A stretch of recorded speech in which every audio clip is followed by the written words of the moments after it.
Hey, this is Hot News, bringing you the stories that matter, fast and unfiltered. Let's dive in. U.S. tariffs shake the global economy. Here's what it means for Canada. In a seismic shift to global trade, President Donald Trump has rolled out a new wave of reciprocal tariffs impacting countries worldwide. But here's the kicker. Canada has been granted a partial exemption, for now. What's happening? As of midnight, a sweeping 25% tariff on foreign-made automobiles is taking effect. While Canadian-made cars dodge this immediate hit, some Canadian goods remain under a 25% tariff. Trump, standing firm in the White House Rose Garden, declared this move America's declaration of economic independence.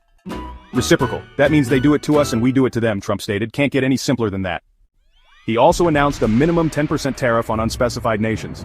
However, official White House documents show Canada and Mexico are exempt from this baseline, for now. Canada's response: act with purpose and force. Prime Minister Mark Carney, halting his election campaign, called an emergency session with Canada-U.S. Relations Council and Cabinet. His message: Canada will hit back. We will act with purpose and with force, Carney told reporters on Parliament Hill. He also warned that strategic sectors like pharmaceuticals, lumber and semiconductors could be Trump's next targets. Already Canada has imposed retaliatory tariffs on $30 billion worth of U.S. goods, including steel, aluminum and consumer products like orange juice and wine.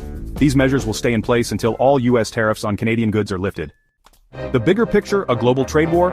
Beyond Canada, Trump's new tariffs hit China with a massive 34% rate and the European Union with 20%. According to former Bank of Canada Governor Stephen Poloz, this aggressive trade policy could push the U.S. into a recession with worldwide repercussions. We may have to go through a U.S. recession, and many countries, perhaps the world, will follow, Poloz cautioned. Pushback from U.S. leaders. A bipartisan group of U.S. senators led by Tim Kaine and Rand Paul is fighting to overturn the tariffs, calling them a national sales tax on American families. Even Trump supporters like Paul argue that the president is overstepping his constitutional authority. What's next?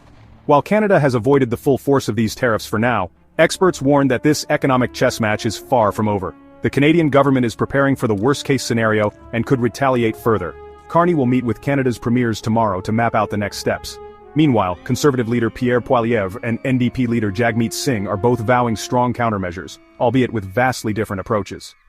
Final thoughts. Trump is calling April 2nd Liberation Day for American trade, but for the rest of the world, it might just be the opening shot in a brutal trade war. Stay locked in. This is a story that will keep evolving. Hot News will keep you ahead of the curve. Hot News signing off. Stay informed, stay empowered.